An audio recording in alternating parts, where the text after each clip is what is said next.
Good morning and welcome to the show, and thanks for waking up with us today.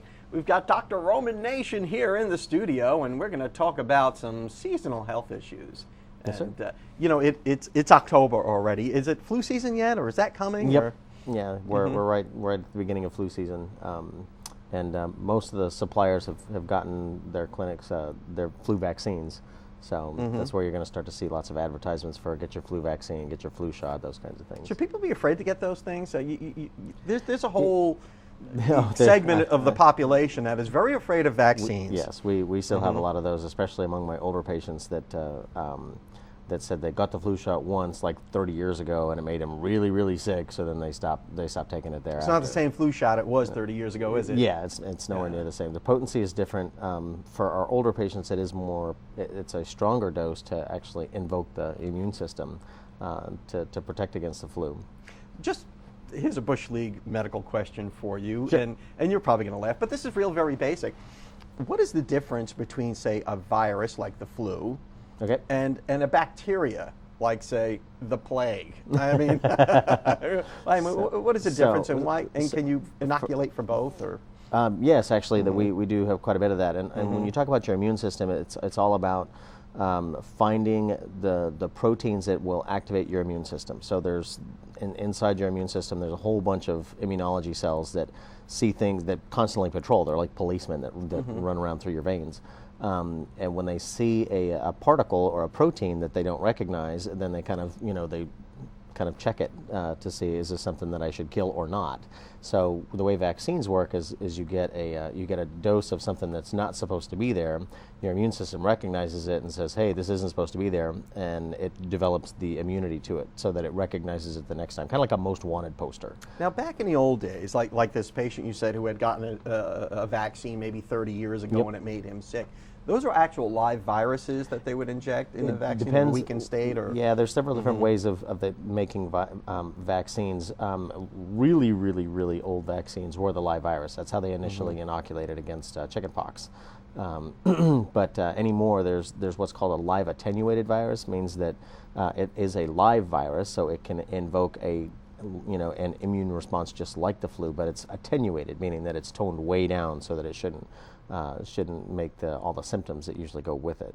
Okay, so it's enough to trigger your immune system, but not enough to make you sick. Ideally, yes. And some people are just, I tend to think of it as how much reserve your system has when it comes to its immune system. Some people they stay right near the edge because they smoke and they drink too much, and then they don't exercise, they don't eat right. So as far as your reserve capacity to take any sort of insult, this is what... Like a vaccine. Like a vaccine, or additional stress at work, or anything else, then those are the things that tip them over, and that's what makes them your body's feel not sick. strong enough. Correct. Should elderly people be concerned about vaccines?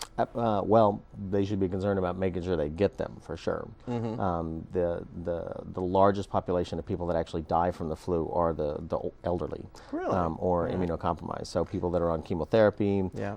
or under some sort of cancer treatments, those kinds of things. Them and their families are the ones that need to be the most cautious with getting their vaccines, and they should get them to help actually protect the person that doesn't have the stronger immune system. How about the very young? Are they more susceptible to bad effects of vaccines? Actually, I mean, there's been a whole thing with the Jenny McCarthy's of the world, and the autism vaccines and all that stuff. Yeah, we've talked about that, and the fact of it is to a certain extent we don't know, but the way that I would attenuate that is to actually, instead of getting all the vaccines at once, is to spread them out a little bit. But there's a whole bunch of other factors that go into the things that trigger autism, and it's not just the vaccines that a lot of folks would like to harp on. Yeah. But it is extremely important for kids under the age of 2 to make sure they complete all their vaccine series, because that's going to set them up for life later on, so that they can fight off immune. And more often, I mean, the risk. The benefit far outweighs any kind of risk. Correct. Don't you think? Correct. Now, the argument that we get a lot is, well, I don't get sick, so I don't need the flu vaccine. No, statistically, the way the flu vaccine works is that it works on herd immunity, meaning that you vaccinate enough people in the population, and then you're going to have more protection for the herd as a whole. So if you're somebody who doesn't go out at all, then you might be okay. Yeah, but if you're out mixing it up, or you're traveling or whatever, you're susceptible. Correct. If you're traveling, or if you're around other people, or you go shopping a lot, or you talk to other people like we do, those kinds of things.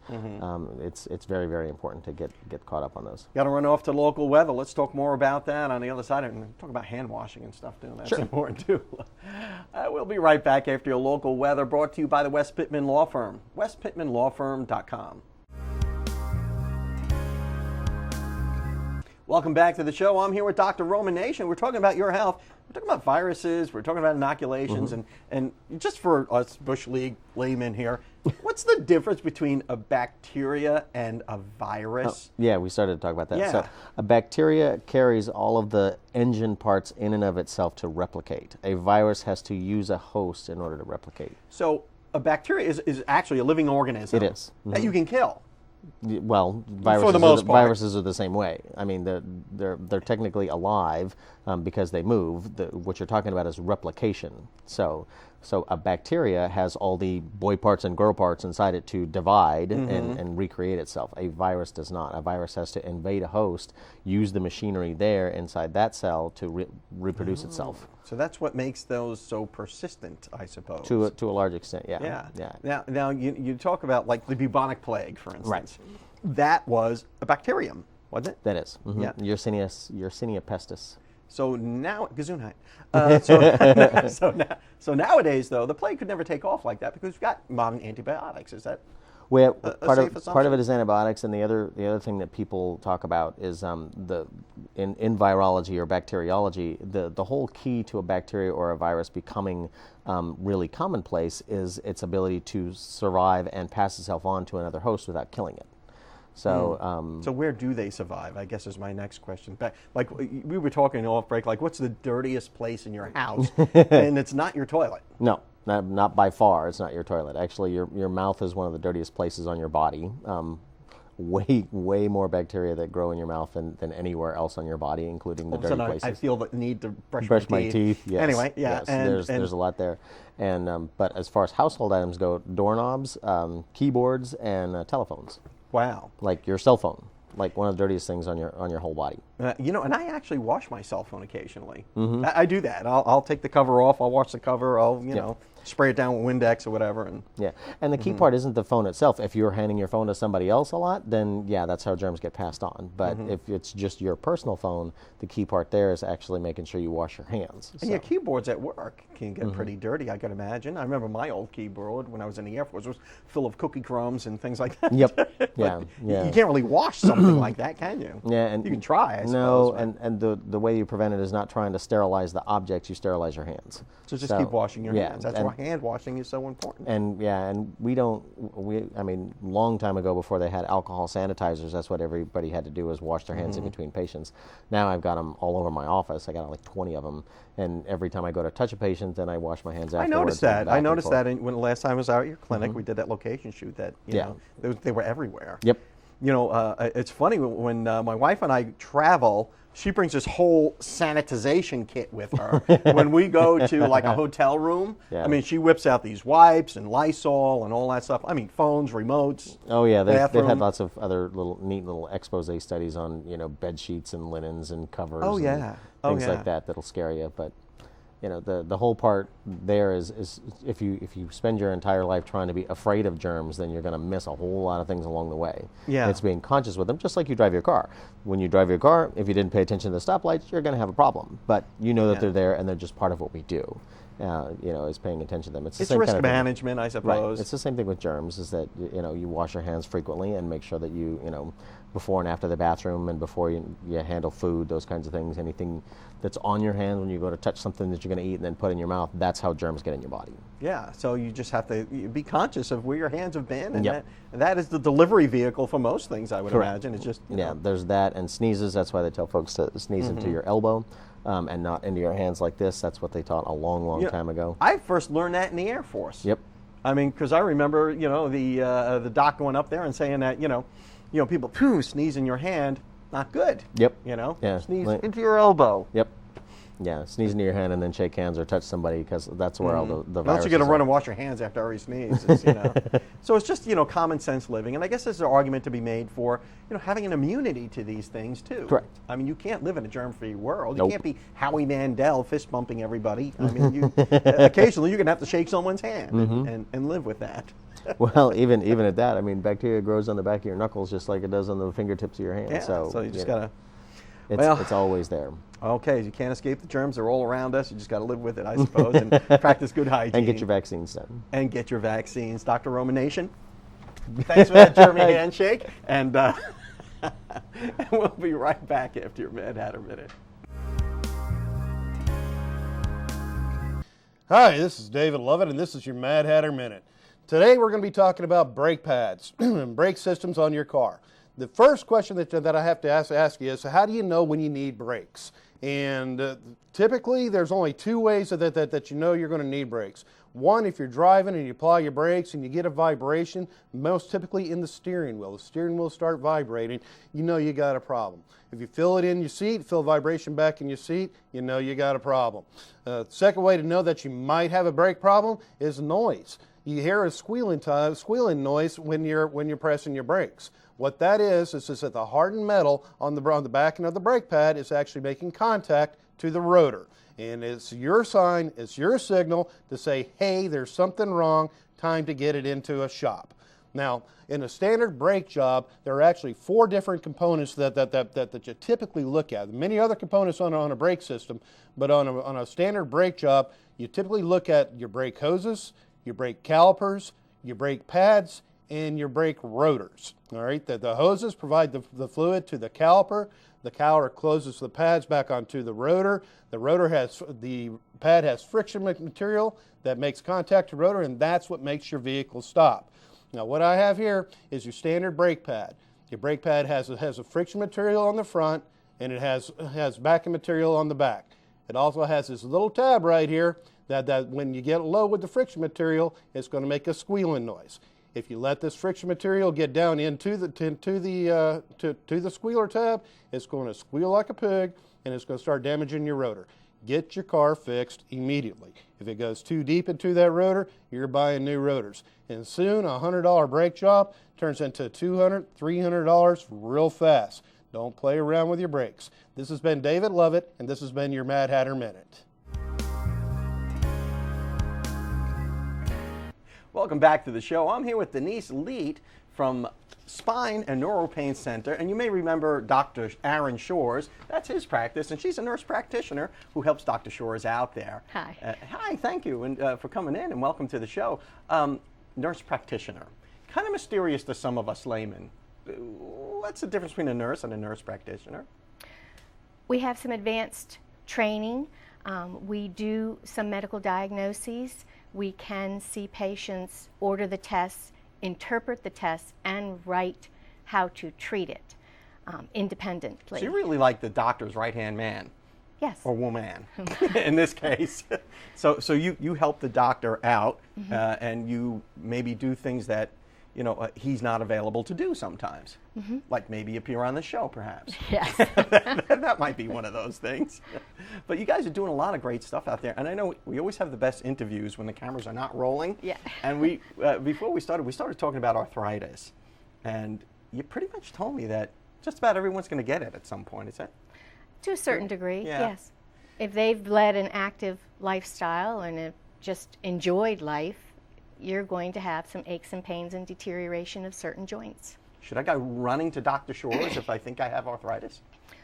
No, I think there's a lot of, your family doctor can do things. Tylenol is a very good medication for it. Physical therapy is a very good medication for it. It's when that's not enough, or when they start talking about possible surgery and they say, you're too young, hang on for 5 years. I mean, who wants to hang on for 5 years? Yeah. Or come back when you can't stand the pain anymore? It's like, I wouldn't be here if I could stand the pain. So if you have this gradual onset of arthritis, as we all, I think, kind of do as we get a little older, No need to panic, right? No. But if you wake up one morning and you can't move, maybe you should panic. Then you want to see, yes. Okay, maybe not panic, but, there's you know. benign arthritis, and then there's other forms like rheumatoid arthritis or psoriatic arthritis, and those are more autoimmune, and you want to treat them just like you would want to treat diabetes or high blood pressure. So you'd want to be seen by your family doctor and then referred to a rheumatologist and a pain management. And how do you treat that? I know there's some new technologies that you guys are using there now. We're doing for regular osteoarthritis, especially of the hip or the knee, if they want to delay surgery, yet you're having quite a bit of pain, or thinking of going on narcotics, or you've maxed out some of the non-steroidals and everything, we're using a treatment called cool radio frequency, which uses a radio frequency laser. I guess it's a laser. Cool radio frequency. Okay. It's like regular radio frequency that we've been doing for years in the spine and the SI joint, but the temperature's different, so you get a wider spread, so you can do the larger joints like the hip and the knee. And what type of arthritis is this effective on? It would be for degenerative joint. And that's kind of the most common, is that what I'm... I think for knee replacements and hip replacements. And that's no fun, because, you know, my sister, and she won't mind me saying this, my sister had a knee replacement a few years ago. It was not a picnic. You know, it's a big deal. And it takes you out of action for a month, at least. Yeah. The other thing we can do with cool radio frequency is after some joints, people still complain of pain. The joint is working well and you still have a little bit of joint pain in the knee and the hip, and we can do the cool radio frequency afterwards also to get rid of that residual pain. That's amazing stuff. Now, you've been doing this for a few years now, haven't you? Yeah, 18. 18 years, and that's amazing that you're only 29 Yeah. and you can have been doing this for 18 years. You started very young. But so you've probably seen a lot of these conditions, and you probably have as much experience in this as almost anyone, I would imagine. And I'm not, you know, trying to ingratiate myself with you, but I mean, you have the experience in that. So I can't think of anybody better to be Dr. Shore's right-hand man than somebody with 18 years of experience in dealing with pain management, I suppose. But arthritis is probably the most common one that we should all kind of expect to have as we get older. Are there any other joint conditions that we should be worried about or looking out for? Worried about as far as that would be something like we talked about before, would be more of stenosis, and that's either the arthritis or anything, but it goes inside the spine and it affects the spinal cord.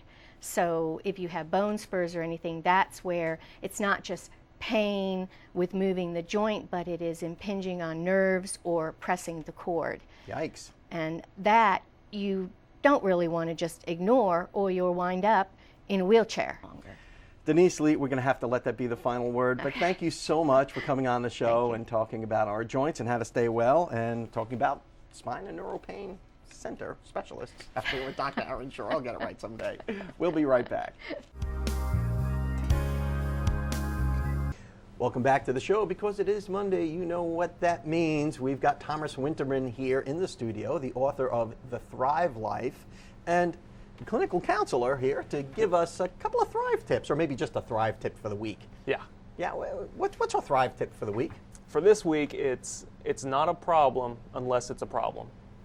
Okay. Working in mental health, working as a therapist, one of the most common questions I get is, do I have ADHD from other people? You know, they say, oh man, I can't pay attention, I have trouble, do I have ADHD? Or something where, okay, I've got this. My wife accuses me of that. Oh, people want to know, you know, am I obsessive compulsive? And for every diagnosis related to mental health, there's a criteria that says it has to cause a significant problem in either your work, your home life, or your school life.